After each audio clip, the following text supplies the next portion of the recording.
Eu sou Henrique Parente e esse é o Viu Podcast. Você quer discutir sobre qualquer assunto? Senta aqui.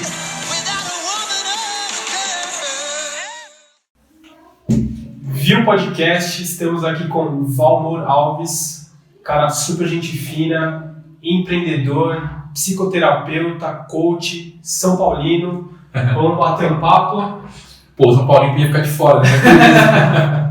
Cara, obrigado por ter aceito. Obrigado pelo convite, Henrique.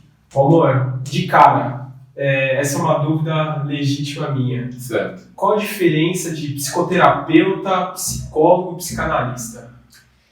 Cara, vamos lá. O psicoterapeuta, na verdade, se você for olhar a fundo mesmo o que significa psicoterapia, ela é considerada o seguinte: qualquer pessoa que se coloca a ouvir uma outra pessoa com o intuito de ajudá-la, né, usando de algum tipo de técnica, ela já é considerada por essa atividade como um psicoterapeuta.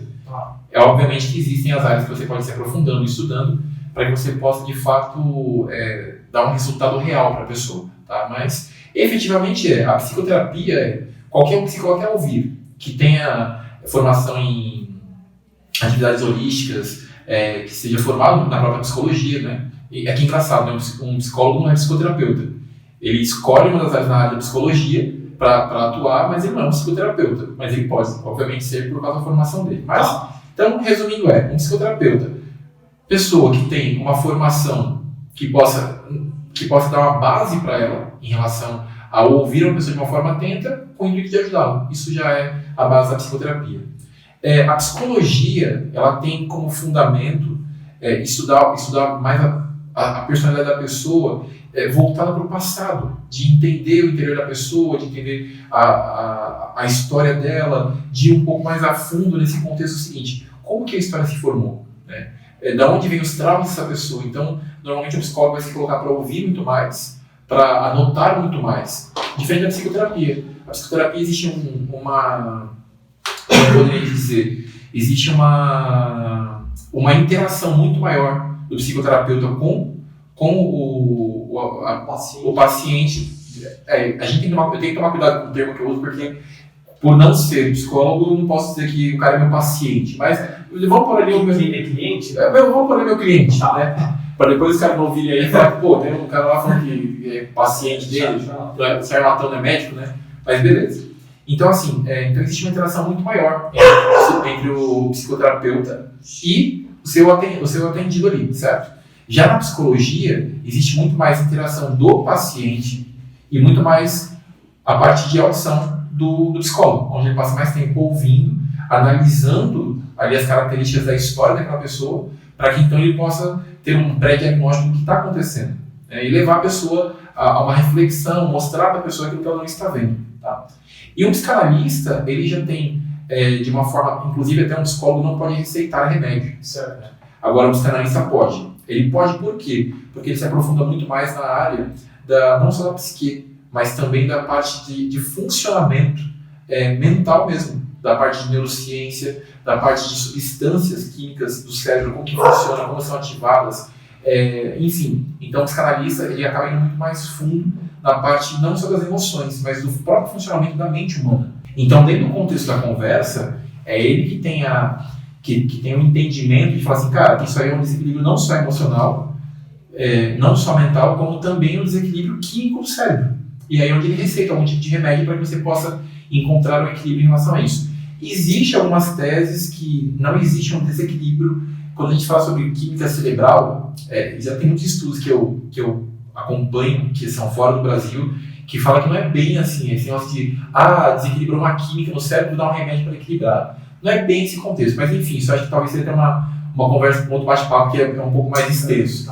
Tá? Mas enfim, basicamente as três diferenças seriam essa: o psicoterapeuta é aquele que se põe a ouvir e interagir um pouco mais com a pessoa com quem ele atende, e está ali predisposto a ouvir e buscar de uma forma efetiva ajudá-lo, interagindo muito mais com ele. O psicólogo vai passar mais tempo ouvindo, procurando entender o que levou o paciente para aquele contexto, desde a base da história dele. E o psicanalista é aquele que conhece a mente humana de uma forma mais aprofundada, ao ponto de falar assim: cara, existe um desequilíbrio aqui químico cerebral e eu preciso receitar um medicamento. Assim, de uma forma simplista seria isso, tá? A gente pode dizer, isso aqui, Henrique tentando simplificar, que a terapia feita com psicólogo ou psicanalista é tentar resolver coisas do passado, e o coaching seria, daqui para frente, realizar tarefas para construir o futuro? Você concorda com isso ou muito simplista? Isso seria uma afirmação? Tá, vamos lá. O primeiro ponto em relação à terapia, ela não tem apenas com entender o seu passado. Porque acho que todo mundo ouve, né? A base da criança é ali do 0 aos 7 anos, então o que acontece, os traumas que acontecem ali, fica gravado, e aí depois disso é isso que acaba espelhando todo o futuro dela. Na verdade, o que acontece? Existe um estudo que fala sobre o aprendizado de uma única vez. O que é o aprendizado de uma única vez? É quando você sofre um tipo de trauma. E quando a gente fala a palavra trauma, as pessoas só pensam do lado ruim. Mas você tem que, a questão é a seguinte, a nossa mente, ela grava informações de 3 formas. Através da emoção, através da repetição e através da intensidade.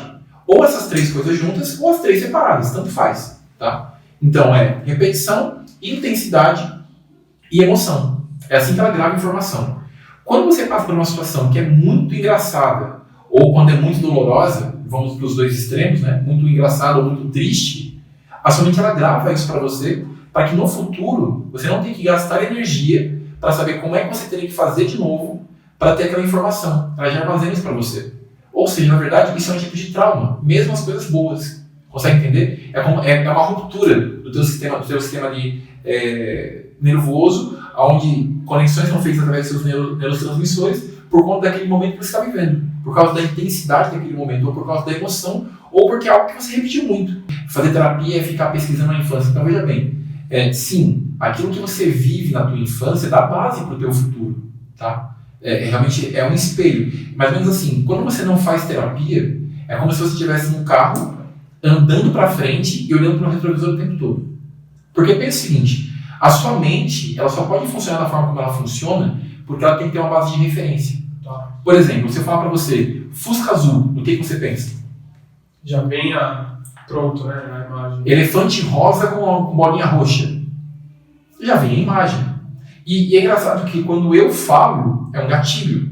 Então, eu falo Fusca azul. A sua mente ela exclui completamente os outros carros, traz a imagem do Fusca, exclui todas as outras cores, traz a cor azul e junta essas 2 coisas. E mostra para você, olha Henrique, isso é um Fusca azul. Então, essas referências que você tem te dá a base para poder gerar um pensamento. Diferente disso, você não conseguiria pensar de uma forma lógica. Consegue entender? Então, tudo aquilo que você vive no teu futuro, sim, tem referência com a tua infância.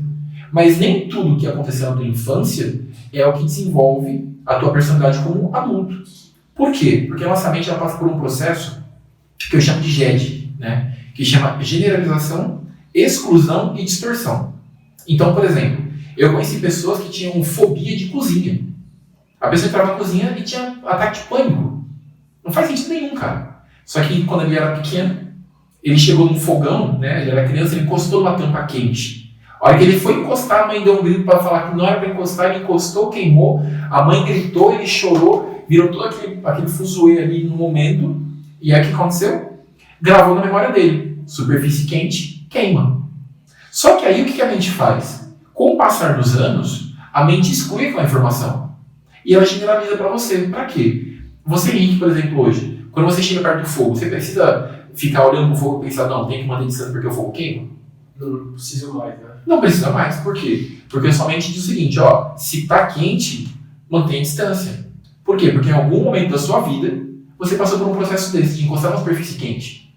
E aí a mente generaliza, ela exclui o fator principal do que aconteceu, generaliza essa informação, só que ela distorce a informação.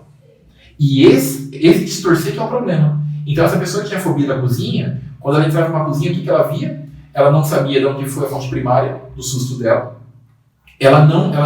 Aí a mente generalizou para poder ajudar ela, isso é positivo, a mente generalizar a informação, por quê? Porque senão ele tem que ficar encostando a mão em coisa quente o tempo todo, para saber que coisa quente queima. Entendeu? Aí a mente generaliza, ó, para você não ficar gastando energia pensando que superfície quente queima, já gravei para você, ó, é quente, toma cuidado porque queima. Só que o problema é a distorção.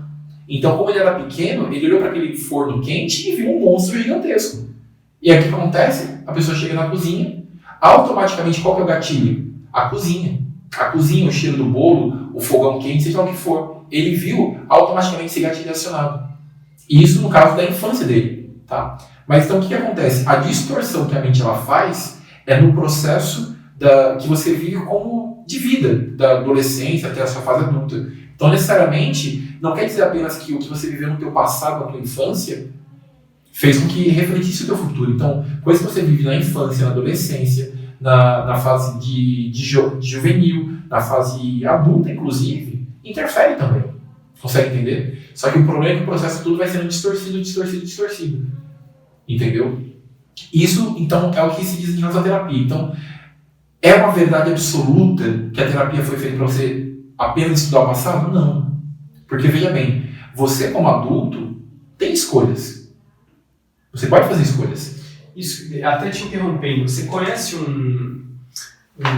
uma linha um cara que estudou a psicologia, Alfred Adler? Ele é austríaco, foi contemporâneo do Freud e do Jung. Você já ouviu falar desse cara? Inclusive, eu até separei o livro aqui, ó. Não sei se você conhece. Esse não é um livro, é um livro sobre ele. Cara, eu realmente não conheço. Mas... Dizem que esse cara é um gigante da psicologia. Ele não é muito difundido no Brasil. Ele foi contemporâneo do Freud e do Jung. E ele criou a psicologia individual. Ele fala que o trauma não existe. Que é uma escolha, tudo assim, existem episódios que são marcantes, mas você não precisa carregar aquilo pro resto da vida, tudo é uma escolha sua. Ele dá um exemplo assim, aí o que você começou a falar, me lembrei, tá. Ele dá um exemplo assim, tem duas pessoas discutindo no telefone, elas estão super com raiva discutindo e aí a ligação cai. Aí as pessoas se acalmam, passa 10 minutos, aí voltam a se falar e continuam gritando de novo.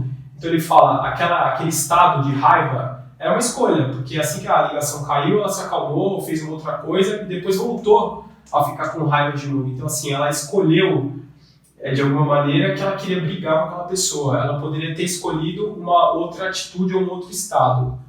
Ou ele dá outro exemplo, por exemplo, o pai está perdendo o argumento com o filho, aí o pai fica enfurecido e fala, se você não fizer tal coisa, eu vou te bater. Então, assim, aquele estado dele de estar com raiva é para ele ganhar o argumento. Aquilo é uma escolha. Ele poderia fazer aquilo de uma outra maneira. Então, assim, a linha desse cara é que ele até brigou com o Freud, ele fala que trauma não existe, que a gente vai escolhendo as nossas atitudes durante a vida, e eu achei bem interessante, porque é mais ou menos o contrário do que a gente ouve por aí. O que você acha? Assim, não sei se você já tinha ouvido alguma coisa. Cara, é bem interessante isso que você falou, porque assim, é um assunto... Na verdade, quando você vai para a área da ciência, né, não existe uma verdade absoluta. Quando você fala que existe um estudo de comprovação científica, é porque já foi testado em muitas pessoas, já foi aplicado e reaplicado. É interessante porque, por exemplo, você já ouviu falar de Schopenhauer? Já. Schopenhauer tem um livro dele que fala sobre o estudo das cores, que ele fala que as cores não existem. Que, na verdade, o que a gente vê de cor é uma química que existe em uma substância que a nossa mente converte numa cor, mas as cores não existem. E se você for considerar isso, faria sentido porque quando você pega uma colher, né, que tem um côncavo e convexo, se você olhar na parte côncava, você está de ponta cabeça. E quando você vira na parte convexa, você está da forma correta. Sim. E é assim que os nossos olhos enxergam as imagens. A nossa mente ela vê a imagem de ponta cabeça e o nosso cérebro que distorce. Olha que interessante. O que ele falou é verdade. E o que Freud fala também é verdade. Esse é o problema de quando você parte... Na verdade, esse é o problema da humanidade. Quando todo mundo se posiciona da seguinte forma: a verdade que eu tenho é absoluta. Porque o que acontece? Todos temos uma escolha, sem dúvida. Tanto que tem uma história que eu li num livro de um pai que tinha 2 filhos. E assim, os filhos eram abusados pelo pai, o pai batia, era super violento, bebia, usava droga. Até que um dia o pai matou uma pessoa e foi preso. E aí, descobriram que um dos filhos era exatamente igual ao pai. Era violento, batia nas pessoas, dava droga. E já o outro filho era o inverso. O cara era completamente centrado, pai de família, exemplar e tal. E é curioso porque eu passei isso, eu atendi pessoas no meu consultório que por um acaso foi exatamente igual. Eram 2 irmãos que eram o extremo, cara. Eu falei assim, olha a ciência se comprovando na minha frente, mas beleza. Aí, cara, os cientistas descobriram sobre esses 2 irmãos e foram fazer uma pesquisa. Pô, como é que eles poderiam ser tão diferentes? E aí, chegaram para os irmãos e fizeram a mesma pergunta. E o curioso foi que eles deram a mesma resposta, sem eles saberem. Perguntou assim para eles, por que você é assim? Aí eles falaram, como é que eu poderia ser diferente tendo o pai que eu tive? Então o que acontece, Henrique? Um escolheu ser exatamente igual ao pai. Não, eu tive o pai que eu tive, da forma como ele era, e por isso eu sou assim. Já o outro pegou toda a dor que ele viveu e falou, eu não quero isso para minha vida. E era o inverso. Então quando a gente fala de escolhas, de fato... Ou seja, não é determinista, né? Os 2 eram irmãos... Os 2 eram irmãos, a mesma experiência, então não era uma coisa, não era um fator determinante para dizer quem ele seria no futuro. Só que tem um outro porém, que aí você entra na parte de neurociência. Porque é o seguinte, a nossa mente, nós só conseguimos pensar o que nós pensamos e tudo mais porque nós temos nossos sentidos. Então a gente ouve, a gente fala, a gente sente o cheiro, a gente toca. Então o que acontece? Uma pessoa que vai fazer uma escolha diferente, uma pessoa que escolhe ser diferente do que aquilo que ela viveu, ela escolhe por um motivo. O ser humano, ele é motivado só por 2 coisas, ou pela dor, ou pelo prazer. Ou você sente muita dor onde você está, e você decide, eu vou ser completamente diferente. Então imagina, você está na zona de conforto. Só que, sabe o tal do prego, o prego na cadeira? Você está sentado ali, mas na hora que você senta não incomoda tanto, mas aí começa a perfurar a calça. Aí começa a perfurar a pele. Aí a pouco começa a sangrar, começa a inflamar. Então vai chegar um ponto que aquilo vai doer tanto. Insuportável. Né? Aí se torna insuportável. Aí você vai ter que tomar uma decisão. Ou você vai mudar para ser uma pessoa totalmente diferente daquilo que você era. Ou você vai ficar onde você estava e não vai sair dali. Então, o problema da área da ciência é tentar tornar isso uma verdade absoluta. Porque o que acontece? Eu passei por traumas da minha infância. Eu tive perdas na minha infância. Mas eu escolhi caminhar para outra direção. Eu escolhi pegar todas as dores que eu vivi e fazer disso um combustível para o quê? Para alcançar o que eu gostaria. Como eu conheço pessoas que tiveram histórias diferentes da minha, que talvez não tenham passado por tantos problemas como eu, que resolveram se vitimizar e usar droga. Então, realmente, as pessoas têm escolhas. Só que não dá para esquecer o seguinte, existe um processo neural, que é o quê? Que são os neurotransmissores. E, brother, acredita, uma pessoa viciada em droga, o problema dela não é com a química. O problema dela são os caminhos neurais que tem na mente dela, porque a mente já entendeu que, para ela ter um prazer, para superar aquela dor que ela viveu, ela precisa daquela substância para estimulá-la. Aí o que ela faz? Ela volta a usar. Por que as pessoas, quando elas param de usar, né, elas entram naquele estado de... Como é que fala? E fugiu a palavra agora? Tá na ponta da língua aqui. Nossa, fugiu a palavra agora? Abstinência. Abstinência. O que é a crise de abstinência? É o corpo gritando para o cara que ele precisa daquele prazer para apagar, para diminuir, para tirar aquela intensidade daquela dor. Aí a pessoa vai e usa de novo. Por quê? Porque existe um trilho na tua cabeça que foi feito dizendo o seguinte, existem 2 neurotransmissores que em algum momento, quando você sofreu um trauma, ele falou assim, precisamos de um prazer. Aí, é beber, é fumar. Isso é químico? No primeiro momento, uma falta química, no caso do drogado? Cara, como eu te falei, é um assunto assim, aprofundado e complexo, porque é o seguinte, talvez quem me ouça, enfim, vai dizer assim, pô, esse cara tá maluco, mas eu estava falando justamente sobre isso essa semana com a irmã de um cara que usa droga. Não é a química que estimula ele. É o processo. Pensa o seguinte, a nossa mente, ela trabalha com 2 equilíbrios, que é literalmente o quê? O prazer e a dor. Prazer e a dor. Que assim, ou você está feliz ou você está triste. Né? E se você está no meio termo, eu estou meio... Não, cara, poxa, eu estou meio chateado, eu estou feliz. Existe um equilíbrio em relação a isso. O louco é que é o seguinte, o processo químico que tem no nosso cérebro é o quê? São os gatilhos que fazem com que os neurotransmissores sejam ativados e façam nossa conexão cerebral. E óbvio, tem ali o que libera dopamina, o que libera ocitocina. Então existe sim as químicas cerebrais. Só que essas químicas, elas são ativadas através de gatilhos. Gatilhos de memória, gatilhos de palavras, gatilhos de cheiro, gatilhos de... seja lá o que for que você viveu como um trauma, que ative aquele gatilho em você.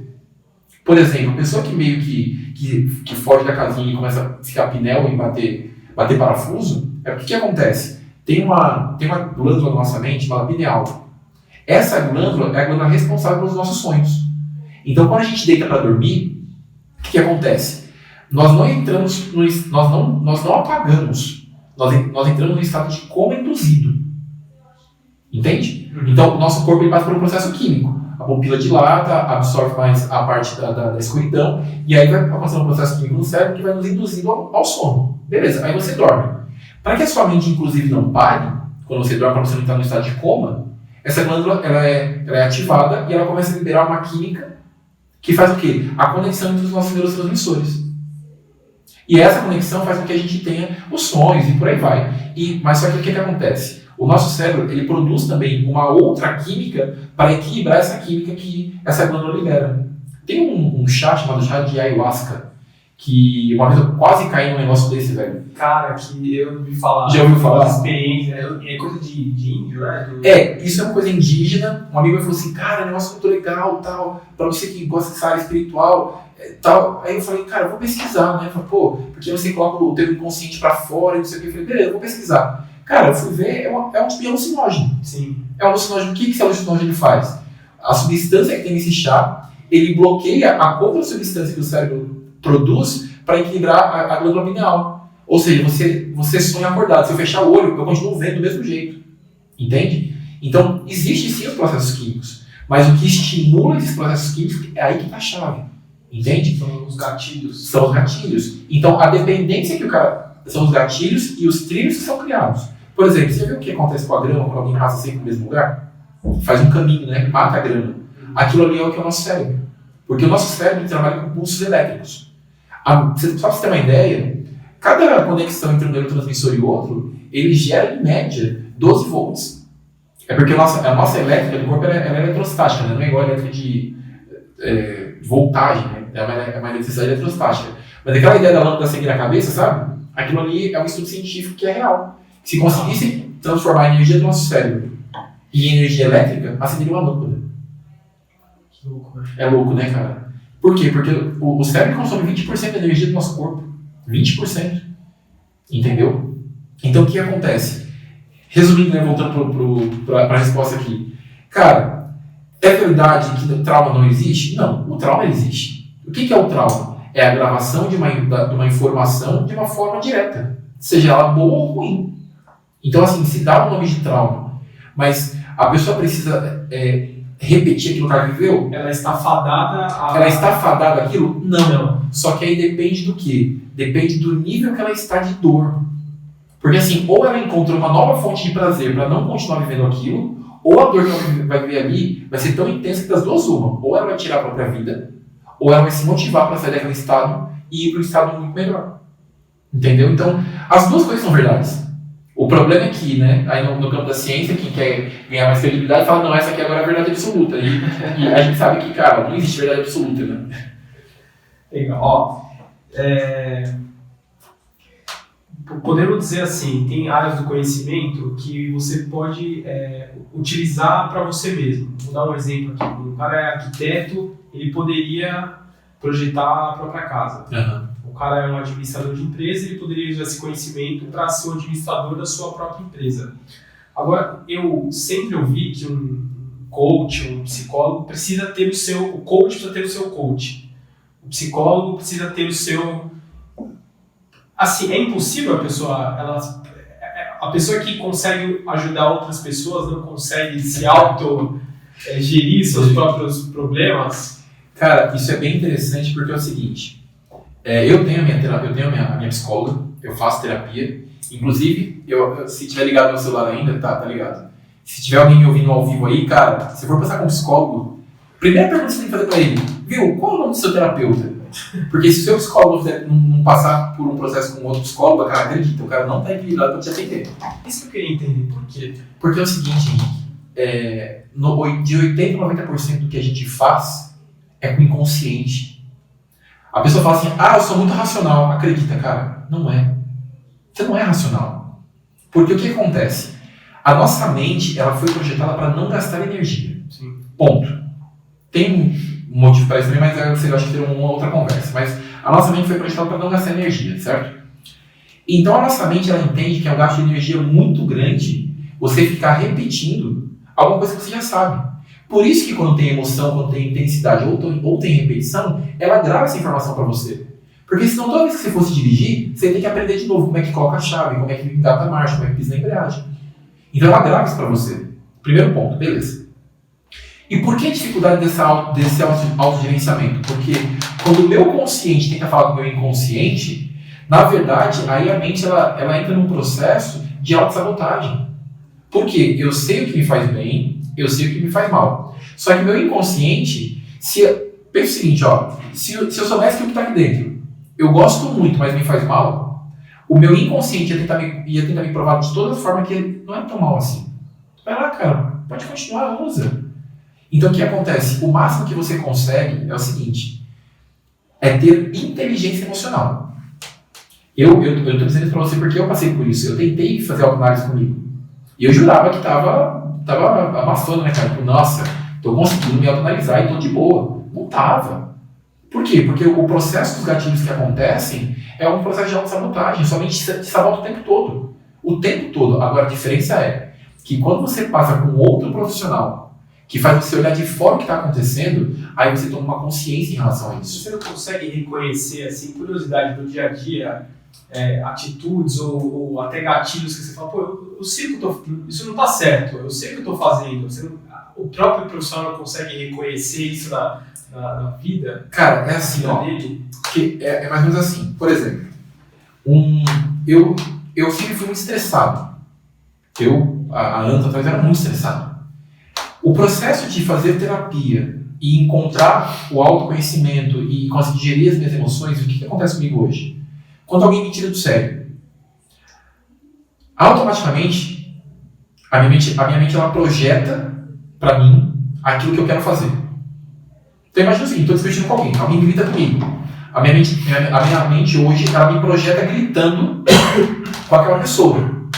Eu vejo essa imagem na minha mente e falo, não quero fazer isso. E a minha mente ela recolhe. Aí minha mente dá uma outra sugestão. Eu olho para aquilo e falo, não quero, e recolhe. E já teve situações de eu ser ofendido pelas pessoas, por alguma pessoa, e ficar quieto. Eu queria responder, e fiquei quieto. Porque eu falei assim, cara, nesse momento a melhor coisa que eu tenho para fazer é ficar quieto. Então você gerir as suas emoções é uma coisa. Agora você fazer autoanálise é outra coisa. Porque assim, você não tem... É quase como você perguntar para uma criança. Pega uma criança de 1 ano, por exemplo, pega uma barra de chocolate e pega uma barra de ouro. Manda ela lamber a barra de chocolate e manda ela lamber a barra de ouro. Aí você pergunta para ela assim, qual que você quer? Qual que você acha que vai escolher? Chocolate. O chocolate já tá intrínseco nela. É o que ela mais gosta. Então quando você tenta se autoanalisar, dificilmente você vai perceber que você está tendo uma atitude que muitas vezes está prejudicando uma outra pessoa. Porque somente vai dizer para você assim, cara, você está se sentindo bem? Tô. Então tá legal. Esquece, velho, que se expõe no outro. Isso é quem você é. Então eu, antes de trabalhar nessa área, e mesmo antes de começar a fazer terapia, eu tinha um processo comigo. Comigo funcionava assim. Uma pessoa reclamava de alguma coisa em relação a mim. Eu não dava nem ouvido. Uma segunda pessoa falava sobre a mesma coisa. Eu falo, opa, peraí. Já acendi um farolzinho amarelo. Eu falei, tem 2 pessoas falando do mesmo defeito. Cara, se de repente uma terceira pessoa chegasse e me falasse da mesma coisa, eu falava, não, peraí, então tem alguma coisa errada. Aí eu parava para analisar, para falar assim, deixa eu ver se isso é um defeito que eu tenho, ou se isso é algo que faz parte de quem eu sou. E muitas vezes eu cheguei a conclusões que fazia parte de quem eu era. Eu falei, então, cara, faz parte de quem eu sou, que se exploda, meu amigo. Eu não vou mudar tudo que eu sou para agradar você, porque senão você fica doido. Você não consegue mais viver.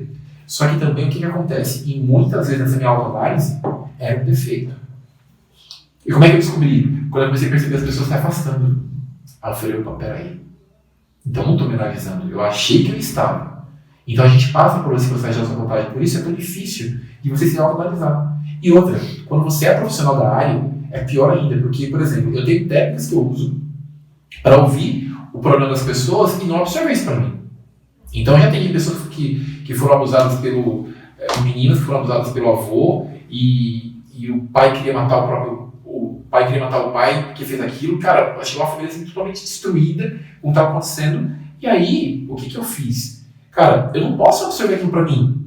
Então, quando as pessoas chegam até ali, eu tenho técnicas para, tipo assim, ela tá me falando aquilo, eu tô ouvindo ela falar mais ou menos assim, saí para tomar um sorvete, o sorvete caiu no chão e eu fiquei triste com aquilo ali. Então, olhar totalmente por cima, né? É assim, eu entendo a gravidade, eu trabalho em cima do problema, resolvo o problema, que são as técnicas que eu uso, que assim, cara, não deixo ninguém sair dali. Esse negócio de você estender a 1 ano, 2, 3, 5 anos, cara, terapia não dá mais. Então, tudo que eu busquei como solução, nas áreas que eu estudei, é para quê? Para que você tenha uma solução, cara, imediata. Atendi essa semana um cliente, fala paciente, atendi um cliente essa semana, cara, a pessoa chegou ali, tipo, travado, um monte de coisa, eu consegui entender o que estava acontecendo, e assim, apliquei uma técnica que eu sei que funciona, e, cara, a pessoa saiu dali, pô, cara, a cabeça está leve, passou, beleza. Ela vai voltar? Não sei. Aí tem pessoas que já me questionam assim, pô, mas quando você resolve muito rápido o problema, você deixa de ganhar, cara, porque a pessoa não vai mais voltar. Eu falei, cara, não estou preocupado em ganhar, estou preocupado em resolver o problema do cara. Porque eu queria, quando eu passava as minhas dores, eu queria ter tido alguém que chegasse com essa urgência, resolvesse meu problema, e eu não ficasse... E detalhe, né? Eu não fico tocando na ferida de ninguém. Hoje tem técnicas que eu uso, que eu consigo até atender as pessoas, ela não precisa nem me contar o que está acontecendo. Você tem uma ideia. Ela não precisa nem me falar o que está acontecendo. Se ela não quiser verbalizar, olha, aconteceu isso comigo, ela não precisa. Eu só preciso que ela mentalize isso, e na técnica que eu uso eu consigo, dentro da mentalização dela, trabalhar esse processo com ela através de mapas que eu monto, através de programação neurolinguística, enfim. Dá para fazer um trabalho muito bacana. Então, assim, cara, é muito difícil você se autogerir. Por quê? Porque a nossa mente ela é autossugestiva. Consegue entender? Uma pessoa que fuma, por exemplo, cara, a mente é autossugestiva. O prazer dela... Você acha que alguém quer morrer de câncer? Jamais. Tanto que quem fuma fala assim, não vou morrer de câncer. Mas por quê? Porque o prazer o alívio que ela sente de dar aquela tragada, a mente fala assim, nossa, agora relaxei. Só que daqui 5, 10 minutos ela precisa de novo. Doses pequenas. Consegue entender? Então, assim, a nossa mente ela é autossugestiva. Então, qualquer pessoa que tem que fazer análise própria, não tem como. Porque a mente ela é autossugestiva, ela vai te sabotar. Agora, quando você tem alguém de fora te analisando, te mostrando a realidade, ela começa a te mostrar todos os panoramas, aí é diferente. Aí você consegue chegar numa linha de raciocínio lógica. Porque você não está mais olhando para o teu inconsciente com aquilo que você viveu. Não. Você está olhando com o olhar de uma outra pessoa. Por isso que fala, né, da empatia. De você se pôr no lugar do outro para procurar entender o que o outro está vivendo. Bom, amor, eu sei que uma das ferramentas do coach é a modelagem. Eu queria que você explicasse para o pessoal o que é modelagem, se você utiliza essa ferramenta e quem é um cara quem são os caras que você modela. Cara, a modelagem é o seguinte, é você encontrar uma pessoa que seja um ícone para você, né? Literalmente assim, um ícone. Olha, eu quero seguir um passo a passo dessa pessoa. E o que é o modelar? É você pesquisar a vida da pessoa, entender o que ela estudou, o que ela buscou, e você começar, entre aspas, digamos assim, praticamente imitar essa pessoa. Tá? Então, por que imitar essa pessoa? Porque pensa o seguinte, se eu vou começar algo do zero, e eu não sei como chegar lá, e já tem uma pessoa que já chegou lá, cara, se eu seguir o mesmo passo, eu vou chegar no mesmo lugar muito mais rápido. É muito mais rápido. É por isso que a modelagem funciona tão bem. Você fala assim, pô, peraí. Mas só que aí tem o seguinte, né? Eu acho que é um ponto importante de comentar. Para você modelar alguém, você tem que ter humildade. Por quê? Porque se você tentar modelar a pessoa pensando como você pensa, aí não funciona. Você tem que modelar a pessoa o quê? De coração aberto. Para entender o que ela pensa, como que ela age, os passos que ela deu. Então é meio que você abrir mão daquilo que você é. Aí é onde você vai começar a pesar os seus valores, né? Então, por exemplo, poxa, vale a pena abrir mão de quem eu sou, o que eu faço para modelar aquela pessoa? Poxa, vale a pena. Então, ok. Eu vou realmente internalizar aquilo que ela faz para que eu possa fazer também. Então é óbvio, não é uma coisa só de você ficar observando, né? É uma questão de você analisar quem é, estudar a vida da pessoa, entender o que ela faz e começar a seguir os passos, os mesmos passos, cara. Como é que ela chegou até aqui? Como é que ela chegou até aqui? E dar esse passo a passo. Então, a modelagem praticamente é isso, é você encontrar alguém que você possa se espelhar, né? E essa seria a palavra, é um espelhamento, e começar a seguir os passos que ela seguiu, para você possa alcançar o mesmo objetivo dela de uma forma muito mais rápida do que você tentar fazer sozinho, começando do zero. Você que gosta de basquete, agora eu vi claramente o Last Dance do Michael Jordan, não sei se você assistiu da Netflix, mas o Kobe Bryant foi um cara que se espelhou totalmente, né? Ele, vamos dizer assim, que modelou o Michael Jordan e dizem que até ultrapassou, né? Foi um jogador melhor do que o mestre, né? E eu ia falar isso agora, cara, que o curioso da modelagem é justamente isso. Por quê? Modelar é diferente de você imitar. Entende? Por quê? Porque vai chegar um processo da modelagem que aí você vai começar a colocar aquilo que você é. E quando você faz aquilo que você é muito mais potente do que imitar uma outra pessoa. Porque aí tem os seus valores, tem os seus motivadores, tem as suas escolhas. Então, por isso que muitas vezes, se aquele que você modela estacionar onde ele estiver, a probabilidade de você ultrapassar ele é grande. Pode ser que talvez você não tenha a mesma visão, a mesma mentalidade, a mesma projeção, mas talvez em conhecimento, enfim, né? Então você sim tem essa possibilidade de ultrapassar a pessoa. Por quê? De repente ela chegou num patamar que ela parou. Só que aí você foi no passo a passo dela, chegou onde ela estava. Só que a hora que junta aquilo que você é, a intensidade de quem você é, e aí isso te potencializa, né? Acaba ultrapassando. E cara, um cara que eu modelei, assim, que eu me espelho muito é o Tony Robbins. Ele é considerado um dos melhores coaches do mundo. Eu acho que por causa da forma pejorativa que trouxeram isso para o Brasil, né, virou uma bagunça. É triste, porque a história do coach é muito bonita. Eu não sei se você conhece, mas a história do coach ele começou com Harvard, né? Em Harvard. Começou com um estudo sobre a felicidade. Então, o processo de coach ele é completamente estruturado na psicologia. Psicologia e comprovações científicas, assim, ele é inteiro. E eu descobri isso por quê? Porque quando eu me formei em coaching, cara, eu sou uma pessoa que não gosta de beber água de torneira. Eu bebo água da fonte. Literalmente, cara. Assim, eu não gosto mesmo. Então, a maioria dos materiais que eu estudo não são de brasileiros mesmo. E aí, pensa o que quiser, mas eu busco água na fonte. E eu me formei na Sociedade Brasileira de Coaching, na SPC. E foi ela que trouxe, ela foi a primeira escola do Brasil a trazer essa metodologia de coaching para o Brasil. Eu falei, cara, se é a melhor, então vamos lá, beleza. E dentro dali da formação, a primeira pergunta que me surgiu eu falei, cara, por que essa profissão não é regulamentada? Porque eu falei, cara, é uma coisa séria, lida com pessoas, tal.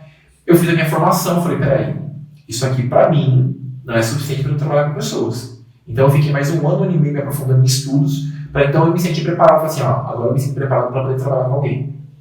Beleza. E nesse contexto de estudo, aí eu vim entender por que essa profissão não era regulamentada. Por quê? Porque ela não... Pensa assim, que o coach não existia. Ele foi uma junção de vários processos e vários testes científicos. Então, se você fosse regulamentar isso, cara, tem muito sentido, assim, cada etapa do processo de coach, cada pergunta que foi elaborada, foi testada cientificamente. Então, é muita gente envolvida por trás para você regulamentar aquilo.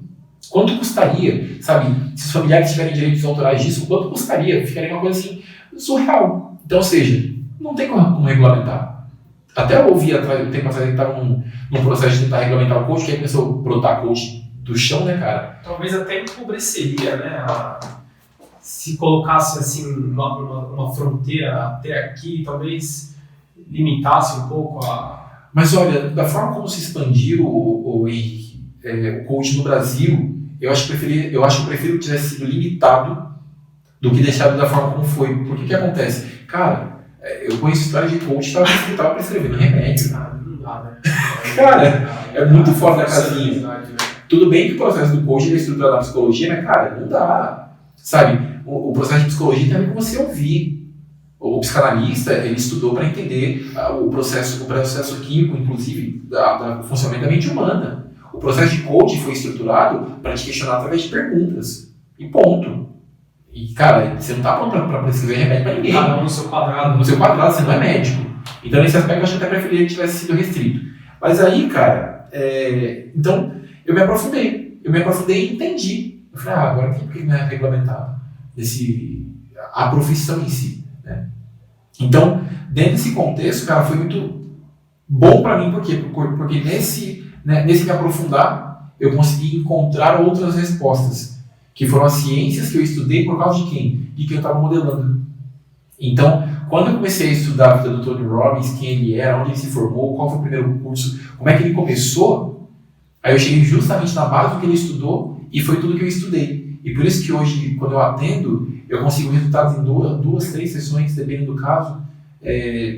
Tem casos mais graves, que às vezes leva as 10 sessões que eu faço, mas olha, até hoje não teve ninguém que eu atendi, que eu precisei mais de 10 sessões com a pessoa. Isso estou falando da parte da psicoterapia, tá? Então eu usei essa parte que eu me aprofundei em semântica, neurosemântica, programação neurolinguística, hipnoterapia, essas áreas que eu fui me aprofundando. Então aí eu fui buscar a parte de análise comportamental, né? Eu me formei na Nemetrics Brasil, também é uma empresa conhecida mundialmente, é uma empresa que presta serviço para Coca-Cola, para Disney, então você imagina, é uma empresa gigantesca. Legal. Eu fiz uma formação lá de análise comportamental, com uma certificação internacional, é fantástica a ferramenta que eles têm para análise comportamental, e cara, isso me deu uma base muito legal, aí juntando todas essas ciências, cara, virou uma bomba, né? E foi uma bomba muito legal, porque quando eu aplico isso nas pessoas, eu consigo efetivamente ajudar as pessoas num espaço de tempo curto. Agora, eu lembro que a gente estava batendo um papo um pouco antes, né? Você perguntou, mas e aí? Isso tem durabilidade? Tem durabilidade, só que o problema é o seguinte, o processo de terapia também é algo para ser constante. É algo que você vai lá, faz 10 sessões, faz 6 meses, cara, passou aqui uns 4 ou 5 meses, outras coisas vão acontecer. Porque, cara, você tem uma vida de história. Se você tem 40 anos de idade, você tem 40 anos de carga emocional. Então, o encontrar a inteligência emocional depende sim. E você sempre tem alguém para poder te ouvir, para a pessoa poder falar, isso aqui de repente não tá legal, isso não tá legal. Chega um momento de terapia que você não tem mais o que falar. Aí você percebe que você virar um bate-papo, o terapeuta vai falar assim, cara, um abraço para você. É o momento de dar aquela afastada e deixar. Mas daqui a pouco volta um conflito. Por quê? Gatilhos. Porque aí você de repente não trabalha com alguém, e aí quando você começa a puxar a ponta da linha, aí você vai ver lá no teu papo, foi isso aqui que aconteceu, isso aqui e tal, e você encontra qual foi o gatilho que ativou aquilo ali, entendeu? Legal. Cara, você também já atuou há muito tempo na área comercial. Sim. E quem é da área comercial, como eu, consegue perceber depois de um tempo, você consegue ler o cliente, né? Assim, hoje não é um bom dia, deixa eu tentar fechar esse outro dia. O corpo fala realmente? Rapaz, o corpo não só fala, como ele denuncia, cara. Ele grita? Ele grita, cara. É surreal. E é engraçado que não só o corpo fala, porque assim, como a gente estava falando um pouquinho antes, né? O corpo ele tem uma eletrostática, né? Já viu aquela ditado de gente carregada? Já. Gente negativa? E gente positiva também, né? Gente pro alto. E, literalmente, é uma carga do corpo, é uma carga elétrica. Então, o seu corpo ele sente isso. Então, quando você chega num ambiente que o cara está de mau humor, você sente aquela coisa pesada, por quê? Porque realmente ele está emitindo uma eletrostática negativa. Quando chega para o teu polo, você sente aquilo. Agora é muito louco, por exemplo, existe uma outra ciência que eu estudei, que é sobre leitura facial. Então, por exemplo, dependendo pro ângulo que a pessoa está olhando, eu consigo saber se ela está construindo uma informação de algo que ela já conhece, e ela teve contato há pouco tempo. Eu sei se ela está buscando uma informação do passado dela.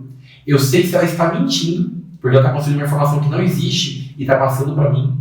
Eu consigo saber se ela é visual, se ela é sinestésica, né? Se ela é uma pessoa muito visual, sinestésica, se ela é auditiva. Então, cara, é um processo muito louco. E o forma do corpo gesticular é assim, todo mundo quando eu falo sobre isso, fala assim, pô, amor, como é que eu descubro se a pessoa está mentindo? É a primeira coisa, cara, a pessoa me pergunta. Eu falo, não é simples assim, né? São várias leituras que você tem que fazer ao mesmo tempo para poder identificar realmente a pessoa mentindo. Mas um dos casos mais curiosos que o adulto faz, tá, gente? Mas isso é um fato totalmente isolado. Como eu estou te falando, isso é um fato isolado, tem várias leituras que você precisa fazer. Mas é curioso que é o seguinte, uma criança quando apronta, né, ou quando falava alguma coisa que não podia, qual que era a primeira coisa que ela fazia quando ela falava que não podia? Ela vem, colocava a mão na boca. E é muito curioso que quando você pega a pessoa dentro de uma leitura geral de análise da mentira, por exemplo, uma das primeiras coisas que a pessoa faz é sempre levar a mão à boca, coçar o nariz, mexer aqui e tal. Como eu falei, por que tem que ser por que não pode ser um fato isolado? Eu tenho um cliente e amigo, né, hoje é amigo, que ele, por exemplo, ele só senta com a perna cruzada. Ele senta em cima da perna. Mas isso é dele. Então aquela história assim, tá com a perna cruzada, tá com tudo cruzado, tá fechado. Não é uma verdade. Não é uma verdade absoluta. Você precisa conhecer muito a pessoa para ter certeza disso. Agora é óbvio, tem aquela leitura corporal que é base, né, o bração cruzado aqui e tal, mas cara, tem N formas de você disfarçar isso. E para quem conhece as técnicas também, consegue usar de uma forma contrária, que é fingir que está aberto e está fechado, e fingir que está fechado para que a pessoa tenha mais informação. Então, ou seja, o corpo ele grita, cara. A forma como... Por isso que jogador de poker, né? Ele observa tanto... Por isso que tem que ser um gelo, né? Eles usam óculos escuros, né? À toa, né? Exato. Então tem toda uma técnica ali. Por quê? Porque o corpo realmente grita. Grita, por exemplo, a forma de você gesticular, a forma de você falar, a forma de você se sentar, se comportar, o tom de voz que você está usando. Então, e para quem faz isso, assim, rotineiramente, cara, fica muito fácil de você perceber. E para mim, o meu maior desafio quando eu estou conversando com as pessoas, né? Que alguém me pergunta sobre isso, quando eu falo, a pessoa fala, ixi, não quero mais conversar com você. Eu falo, gente, não é assim, tipo, eu estou conversando com você, eu estou batendo papo. Eu estou aqui conversando com você. Por exemplo, cara, eu estou aqui batendo papo com você, não estou observando nada, não estou analisando nada. Agora, o que para mim já é intrínseco é o seguinte, se a pessoa tiver um comportamento diferente daquilo que ela está falando, aí em mim é automático. Aí a chavinha liga. Tipo, aí acende uma luz vermelha. Acende. Aí ela fala de uma coisa que tem a ver com o valor que ela tem, mas eu vejo na atitude dela, né? Ou eu pego uma contradição daquilo que ela falou, cara, aí pronto. Aí a chavinha acende e pá. E quando a pessoa realmente também tem pessoa que tem aquela característica de estar sempre mentindo, alguma coisa do tipo, aí pra mim é automático. Eu fiz uma análise minha, né? Comportamental, e a minha nota de análise humana é de 9.9. Então, ou seja, cara, você bateu de uma pessoa e fala assim, cara, não presta, muito provavelmente não preste. E se eu disser assim, cara, é de confiança, é possível perceber também. Então é uma sensibilidade, né? Só que, cara, eu diria pra você o seguinte, que eu desenvolvi tudo isso na área comercial. É uma escola, né? É. Comercial A área comercial é uma faculdade. É assim, você lidar com pessoas o tempo todo, você aprende muito, muito, muito. E foi da onde surgiu todo o meu interesse pela área de desenvolvimento humano. Porque eu até comentei contigo no nosso bate-papo que quando eu vi esses comportamentos se repetindo de um cliente para o outro, eu pensei comigo, falei, cara, será que tem alguma área que estuda isso, né? Essas repetições de comportamento? Aí foi onde eu encontrei justamente o quê? A linguagem corporal. Aí eu falei, então chama-se linguagem corporal. Isso é, sei lá, 10 anos atrás, 15 anos atrás. E aí comecei a estudar sobre linguagem corporal e aí fui começando a compreender mais, entendendo, fui buscando. Mas o que me despertou todo esse interesse por essa área que eu trabalho hoje foi justamente a área comercial. Legal. Falando em corpo, eu lembrei aqui que eu li faz pouco tempo um estudo que o fato de você abrir os braços ou colocar a mão na cintura, tipo super-homem, levantar o queixo, isso aumenta a sua testosterona instantaneamente em 20%. Então, o estudo é mais ou menos assim, se você muda a sua fisiologia, né, o seu estado emocional meio que acompanha. Tem a ver com o que o coach faz, com o que o Tony Robbins faz? Cara, tem muito a ver, tá? A sua fisiologia, ela fala tudo a seu respeito.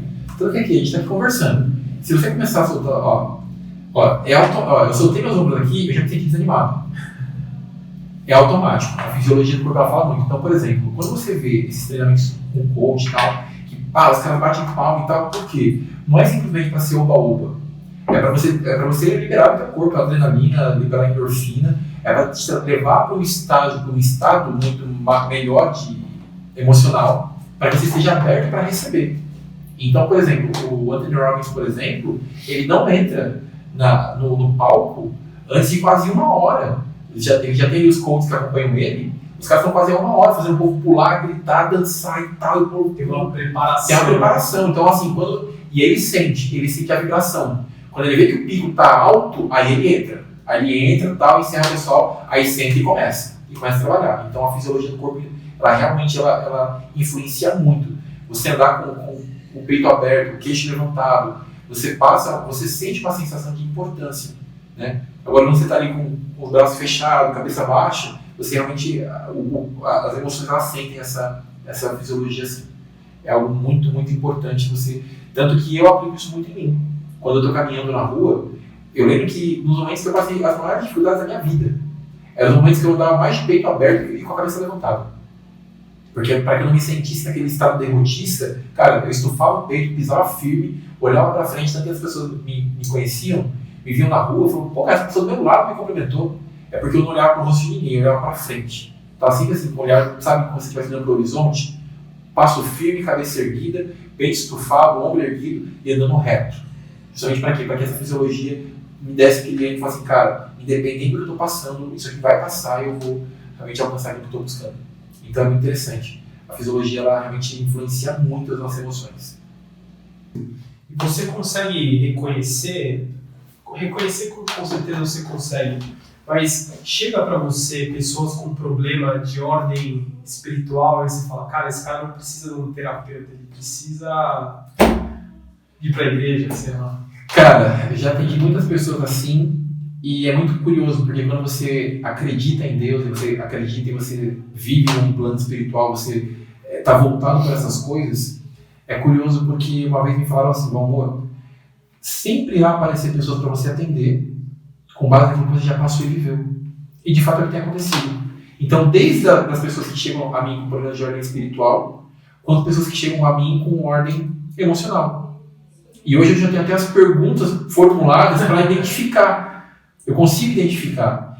E o mais legal é, que é o seguinte, Henrique, quando as pessoas elas têm essa ordem de problema espiritual, elas dão uma abertura. Porque assim, como profissional, eu não posso ter esse tipo de abordagem quando eu atendo uma pessoa. Assim, mas eu pergunto. Né? Eu falo, você tem uma religião? Ah, tem. E aí eu vou puxando. Olha, eu vou falar assim, olha, eu entendi o que está acontecendo. Agora a questão é, eu tenho liberdade para falar com você sobre aquilo que eu realmente estou conseguindo captar? Você fala, não, tem. Eu falo, olha, são coisas espirituais, mas assim, fica todo mundo à vontade. A gente pode tratar isso por uma linha, mas eu percebo que é um outro problema. Então tem pessoas que dão abertura, tem pessoas que não dão. Tanto que já teve pessoas que sabem que eu sou cristão e falam assim, olha, amor, eu queria realmente só tratar da parte emocional.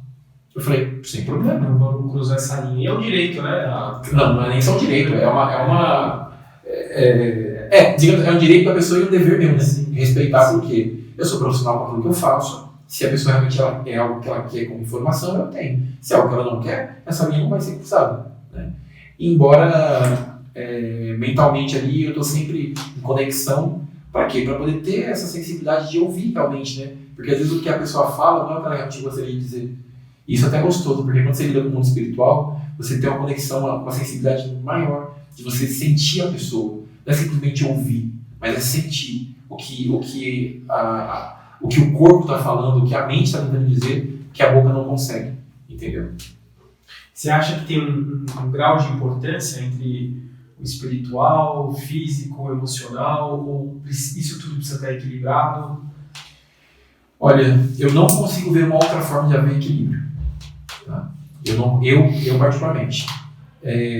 Não só pelas crenças que eu tenho. E para que eu não entre, de repente, num assunto especificamente espiritual, para que a gente não venha aqui falar sobre Deus, que nem todo mundo, de repente, tem esse entendimento ou gosta, porque eu estava comentando hoje sobre isso. O problema que as pessoas têm quando elas ouvem a palavra Deus é porque elas ligam diretamente a palavra Deus com as pessoas que são religiosas. Porque nós tivemos períodos da história, o período da Inquisição, onde pessoas foram mortas em nome de Deus. Nós temos pessoas que são torturadas em nome de Deus. Nós temos pessoas que explodem prédios em nome de Deus. Cara, isso não é quem Deus é. Então as pessoas acabam tendo uma restrição de falar sobre Deus por conta disso. Mas, só para você ter uma ideia, e eu quero deixar isso aqui como um ponto para as pessoas pensarem o quanto é importante a questão espiritual, é o seguinte. Por que as pessoas não gostam da morte e não pensam na morte? Você pode observar, você conversa com as pessoas, elas estão sempre fazendo um plano para amanhã. Nossa, porque aí o meu futuro, porque a minha faculdade, porque aí eu vou fazer isso, vou fazer aquilo. Só que elas esquecem o seguinte. O futuro existe? Não. O que é o futuro? O que é o futuro? Hoje é domingo, certo? Certo. Amanhã é segunda. Não, eu vou usar, depois você edita. Para você, de repente, não ficar com... Não, tranquilo. Beleza. Mas é o seguinte. Nós temos o dia de amanhã, certo? Nós vamos chegar no dia de amanhã. Beleza? O amanhã já é o futuro? Amanhã. Hoje é o presente, então amanhã é o futuro, certo? Mas quando nós chegarmos no dia de amanhã, que dia será esse? Que momento será esse? Será o presente, né? Vai ser o presente. Não existe futuro. A gente vive de presente em presente. Por isso que aquilo que nós fazemos tem que ser muito bem feito agora. O que você tem que ser como pessoa, como ser humano, o que você tem que fazer de bem para alguém, um abraço, uma esposa, um beijo, um filho, um passeio de bicicleta, tem que ser feito agora. E é a maior lição que a pandemia trouxe para a gente. Você pode ver que essa pandemia, ela alinhou aquilo que realmente tem valor. Família. As pessoas falam assim, nossa, eu queria tanto dar um abraço a alguém, agora eu não posso. Não, na verdade, você já podia. E você não queria. Só que agora foi tirado de você. Aí você fala assim, pô, cara, eu queria abraçar meu pai e não posso. Eu não posso abraçar meu pai. Meu pai tem mais de 70 anos. E eu tenho uma imunidade muito boa. Meu pai não tem. Só que isso me faz refletir. Poxa, eu poderia ter abraçado muito mais ele antes. Algo que era trivial, né? Algo que parecia trivial. Então, a pandemia, ela colocou os valores em ordem. Aí eu te pergunto, por que as pessoas não pensam na morte? Elas estão pensando no futuro o tempo todo. E por que as pessoas pensam no futuro? Porque no DNA, no nosso DNA, no nosso sangue, sabe o que corre? A vontade de viver eternamente. E, meu amigo, para viver eternamente, você tem que ser o quê? Um Deus. E só um ser supremo criador para colocar em você um DNA desse. E aí, naquilo que eu acredito, por um erro humano, essa ruptura existiu. Aconteceu essa ruptura. E aí nós perdemos a oportunidade de sermos eternos. Então, olha que louco. Nós temos nosso DNA eternidade. Vivemos como se fôssemos eternos. Mas, na verdade, a gente não controla nem um segundo depois do que vai acontecer. Mas as pessoas que não acreditam em Deus se questionam em relação a isso. Por que eu quero ser eterno? Ah, não, mas eu nunca pensei em ser eterno. Sério? Você quer morrer? Não quero. Então, tá, ué. Porque age como tal, né? Exato. Se você não quer morrer, por que você foi ser eterno? Você faz plano para daqui 10 anos. Ah, não, porque... Lógico, a ciência fala a probabilidade de você morrer hoje e viver até você ter 80 anos é muito maior, dependendo do seu estilo de vida. Se você não viaja muito, não vai para balada, não faz um monte de coisa, então qual que é, por exemplo, qual que é a possibilidade do Valmor morrer de overdose? Zero. Não bebo, não me droga, não faço nada disso. Qual que é a possibilidade do Valmor morrer de uma doença com câncer no pâncreas, por exemplo, por causa de alimentação ou por causa de cigarro? Zero. Consegue entender? Sim. Então, o seu estilo de vida, uma vez eu vi essa frase, nunca mais esqueci, que diz o seguinte: você escolhe a forma como vai morrer quando você determina a forma como você vai viver. Quando você escolhe o seu estilo de vida, você já está determinando como é que você vai morrer. Então, morrer ninguém quer morrer. Mas como é que você vai morrer se você não é eterno? Porque a eternidade está em nós. A eternidade está intrínseca no nosso DNA. Nós acordamos todos os dias como se nós fôssemos eternos. Por isso que não se abraça, não se beija, não se fala te amo. Só que o que a pandemia fez? Colocou todo mundo para dentro de casa assim. Agora vocês vão entender o que é ter que criar um filho, ter que conviver com a esposa. Cara, teve muito relacionamento que se desfez. Mas teve muito relacionamento que se reestruturou. Fortaleceu, né? Se fortaleceu. Porque as pessoas não tinham mais noção do que era, o que era trivial e o que era necessário. Quantas empresas agora enxergaram que elas não precisam mais ter pessoas com 4 ou 5 andares em prédios? Não. Pode todo mundo estar em casa, cuidando do seu filho, almoçando, trabalhando de chinelo muito mais à vontade, mas trabalhando bem, fazendo o trabalho da forma correta, mas economizando, poluindo menos o ar e por aí vai. Bom, amor, para a gente finalizar, quem tem interesse nesse tipo de assunto, desenvolvimento pessoal, quem quer melhorar, indica aí para o pessoal do canal livros ou autores que a pessoa pode começar. Cara, eu vou falar de uma pessoa que talvez as pessoas não concordem comigo, tá? Porque eu diria, eu não sei se ele foi mal assessorado ou se ele foi mal compreendido ou se a mídia vendeu ele da forma errada. O Augusto Cury, ele é um cara fantástico. Venderam ele como autoajuda e não tem nada a ver. O Augusto Cury, ele é um dos maiores neurocientistas que é considerado, inclusive, no mundo. Ele é muito reconhecido fora do Brasil. E as pessoas vêm aqui no Brasil o Augusto Cury como autoajuda. E não é autoajuda, cara. É onde ele está na prateleira lá. É onde ele está na prateleira, mas assim, ou foi mal assessorado, não entenderam o que ele fazia e colocaram na parte de autoajuda. Mas olha, o primeiro livro que eu aconselharia alguém ler é o livro chamado O Homem Mais Inteligente da História. É uma história fantástica que é desenrolada em relação ao equilíbrio do emocional, do físico e do espiritual. Tá? Os livros do Augusto Cury, ele tem livros técnicos, né? Eu tenho livros que falam sobre ansiedade, enfim. E mesmo esses livros que ele fala abrem muito a mente para as pessoas entenderem o que passa com elas. Ele tem uma expressão que ele chama de janelas killer. Né? E eu aprendi uma técnica com ele que eu aplico o tempo todo, 2 técnicas na verdade, que eu uso para mim assim, default, direto na minha vida. A primeira é aprender a observar o belo. Cara, se eu chego em um lugar que é feio, eu vou procurar alguma coisa bonita para poder olhar. Porque é muito melhor eu focar naquilo que é bom do que focar naquilo que é ruim. Isso é uma coisa que eu tenho em mim. Eu lembro uma vez eu fui fazer um passeio de bike, sozinho. Cheguei no parque, sentei assim no parque. Tinha um lago bonito, né? Mas não era época de flor. Tudo verde, né? Tudo verde. Eu olhei para o outro lado do lago e falei, caramba, cara, tudo verde, né? Não tem uma coisa colorida. Aí eu falei, deve ter. Eu comecei a fechar o olho assim, cara, e observar com mais atenção. Cara, no meio da floresta, sei lá, eu estava a uma distância de uns 150 metros, cara. Lá no meio eu vi um cacho de flor de bananeira. Aquelas poucas cores vermelhas e amarelas assim, no meio do mato verde. E eu foquei ali e falei, olha ali, o negócio colorido no meio do verde. É uma coisa que eu faço. E uma outra coisa é em relação a como bloquear uma crítica em 5 segundos. Como que você faz isso? É o seguinte, você precisa racionalizar aquilo que é falado. Tem até um exemplo do Leandro Carnal, que ele fala numa das palestras dele, que ele falou que uma vez ele estava dirigindo e ele virou para a rua, né, convergiu para a direita e não deu seta. E aí estava vindo um cara atrás dele, o cara, seu careca, filho da p... né? Eu vi isso. Você viu? Eu vi. Aí ele falou assim, peraí, a minha mãe exercia algum tipo de trabalho duvidoso e era remunerada por isso? Não. Então ele estava mentindo. Careca eu sou? Sou. Então ele estava falando a verdade. Tudo bem, ela vai em paz. E ele foi embora. Eu não posso me ofender. Eu não vou me sentir ofendido, porque ele mentiu sobre um aspecto e falou a verdade sobre o outro. Eu vou me ofender por quê? Beleza. Isso é racionalizar uma crítica. Porque o que acontece? As pessoas nunca sabem o que a outra está passando. E eu aprendi isso, cara. É assim, uma frase... Não, eu vou deixar a frase pro fim. Me lembro. Tá bom. Quero deixar a frase pro fim. E aí, cara, então o que acontece? Como é que você bloqueia uma crítica em 5 segundos? Racionalizando ela. Porque se você não racionalizar essa crítica, ela vai abrir em você o que é chamado de janelas killer. E que o Augusto Cury chama de favelas na alma.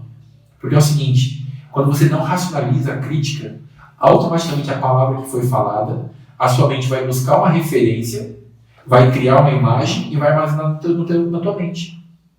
Aí, ou seja, todas as vezes que você ouvir aquela palavra, o que vai acontecer? Vai lá para aquela imagem que tem uma carga emocional e isso muito provavelmente pode te deixar doente. Então, as janelas killer, favelas na alma, que são feitas através do quê? De um gatilho. Então, quando você racionaliza uma crítica, cara, você não faz nada direito. Peraí, deixa eu entender o que ele está querendo dizer. O que é não fazer nada direito? Só o fato de você tirar o foco de não receber aquela crítica, você já conseguiu, naquele momento, racionalizar aquela ofensa. Então, aquilo não vai de uma forma impactar você. Não vai grudar no teu cérebro, entende? Aí o que ele fala? Se você não consegue filtrar essas críticas, aí você vai criando o que chama de favelas na alma. Por quê? É crítica um torno sobre crítica, sobre crítica, sobre crítica, daqui a pouco você está doente.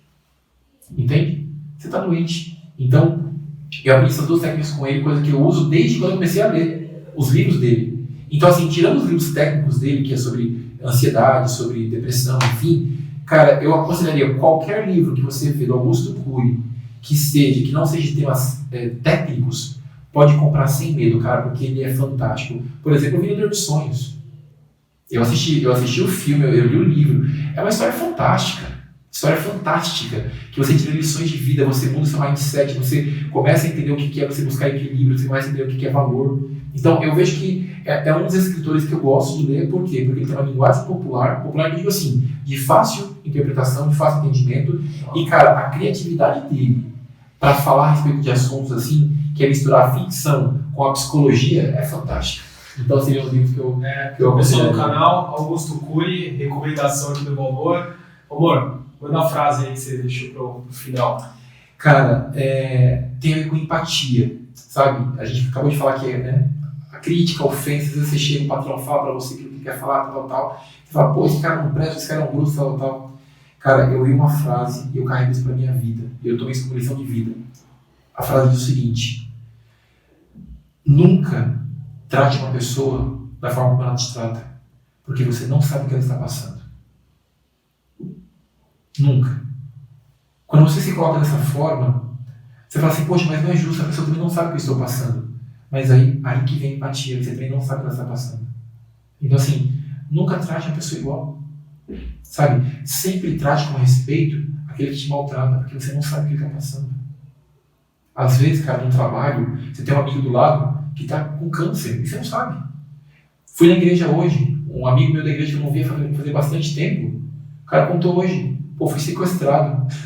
Uau. Fiquei 4 horas preso atrás do meu carro. Eu falei, cara, como assim, cara? Você não falou nada, caramba. Ele falou, não, cara, tipo, ele falou, não é a primeira vez, já é a segunda, terceira vez que acontece isso com ele. Ele falou, já tô quase ficando craque nisso, agora ele já bate papo com os sequestradores, evangeliza os caras, é muito louco. E até brinquei com ele, falei, pô, tá nascendo um novo ministério aí, cara, evangelizar o sequestrador, né? Eu falei, acho que Deus tá acreditando de uma forma estranha. Ele falou, cara, tá repreendido, tipo, mas não foi errado. Ele falou, sei lá, vai que Deus quer me usar dessa forma, tô à sua disposição, né? Mas assim, a frase é essa, cara, nunca trate as pessoas da forma que elas te tratam. Porque nunca seja grosseiro, porque você não sabe o que ela tá passando.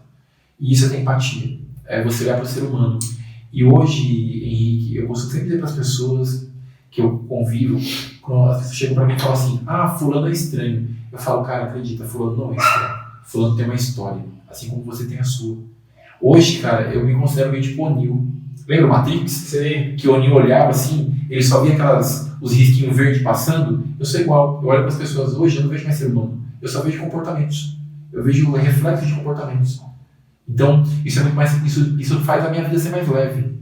Porque eu não preciso absorver ofensa, eu não preciso me meter em intriga, não ouço fofoca, sabe? O filtro que eu ouço, fofoca chega em mim, chega e para. E a pessoa que traz fofoca pra mim só traz uma vez. Porque, cara, a pancada é certeira. Já tomou invertida e. É invertida na certa, entendeu? Eu não suporto, cara, não suporto conversa fiada, não gosto. Então, assim, eu literalmente afasto todo mundo que tóxico de mim. Afasto mesmo.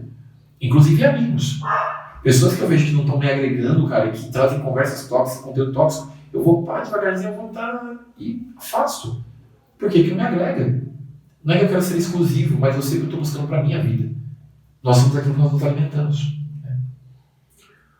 Aí, pessoal, uma aula de vida aqui com o Valmor. Imagina que eles estão aprendendo. Cara, quem gostou do seu trabalho, quiser saber mais sobre você, passa suas redes sociais aí, por favor. Olha, eu até nem sei, Henrique, se vão achar muitas coisas nas minhas redes sociais, porque eu costumo bastante, pela falta de tempo, eu acabo repostando muita coisa, mas realmente eu reposto aquilo que eu acredito. Então, frases de impacto que eu vejo, assim, muitas pessoas boas do segmento, mas resumindo assim, tem o Valmoral, que é o meu pessoal, é @Valmoral no Instagram, o Valmor Coach, né, que é Coach, né, Coach. Valmor Coach, tá. No Instagram também. Tem o meu Facebook, que também é Valmor Coach. Mas resumindo, se quiser achar nas redes sociais, acho que o mais fácil vai lá no Google, procura Valmor Alves. Cara, vai achar nas redes sociais todas ali. E uma última que eu tenho, onde tem um currículo meu um pouco mais completo sobre o trabalho que eu faço, é na empresa chamada Base SA. Então você vai lá www.basesa.com.br, tem uma lupa lá de busca, você digita lá Valmor Alves, vai aparecer lá o meu trabalho de palestra, de atendimento, consultoria das áreas que eu sou formado, as palestras que eu já dei, os assuntos que eu abordo, enfim, lá tem bastante referências e informações ao meu respeito, que é nesse site da Base SA. Muito obrigado.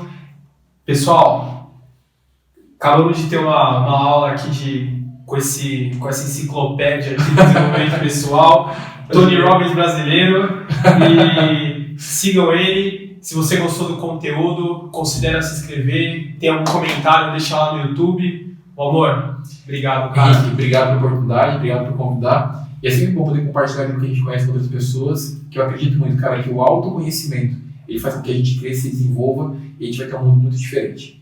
Com certeza. Obrigado. Obrigado. Valeu. Viu o podcast. Valeu.